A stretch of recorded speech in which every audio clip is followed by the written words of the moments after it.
നമസ്കാരം. Palarivattom saint Martin പള്ളിയുടെ ഗേറ്റിന് മുമ്പിൽ സഭാ കേന്ദ്രത്തിൽ നിന്നും ട്രാൻസ്ഫർ ഓർഡർ കിട്ടിയിട്ടും ട്രാൻസ്ഫറായി പോകാതെ വിമത വികാരിയച്ഛൻ അദ്ദേഹത്തിന്റെ നേതൃത്വത്തിൽ കുറച്ച് വിമത സ്ത്രീകളും കുറച്ച് പുരുഷന്മാരും മൈക്കിലൂടെ മുദ്രാവാക്യം വിളിച്ചത് എന്ത് ക്രൈസ്തവ സന്ദേശമാണ് സമൂഹത്തിൽ നൽകിയത്?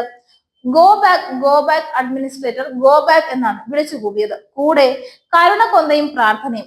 അധികാരികളുടെ ഓർഡറുമായി പുതുതായി ചാർജ് എടുക്കാൻ വന്ന അഡ്മിനിസ്ട്രേറ്ററെ തടഞ്ഞ് ഗേറ്റ് പൂട്ടി മുദ്രാവാക്യങ്ങൾ മുഴക്കുന്നു.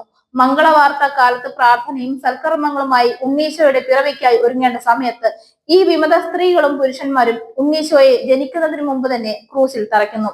യേശു ക്രിസ്തുവിന്റെ സഭയെ തെരുവിൽ അപമാനിക്കുന്നു. ഇത് കണ്ടപ്പോൾ വിശുദ്ധ ഫ്രാൻസിസ് പുണ്യാളൻ മുൻകൂട്ടി കണ്ടു നടത്തിയ പ്രവചനം സത്യമാകുന്നത് പോലെയാണ് പല വിശ്വാസികൾക്കും തോന്നിയത്.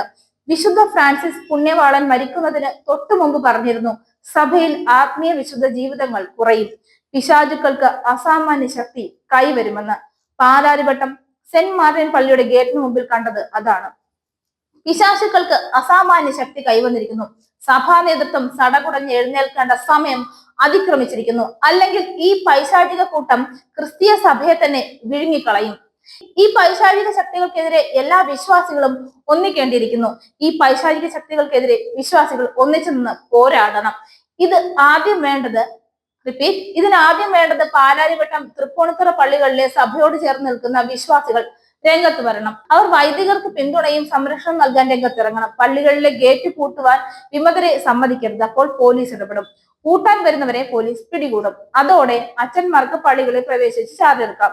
വിശ്വാസികൾ ഉണർന്ന് പ്രവർത്തിച്ചില്ലെങ്കിൽ ഈ ക്രിസ്മസ് കാലത്ത് പള്ളികളിൽ കുർബാന നടക്കാതെ പൂട്ടിയിടും.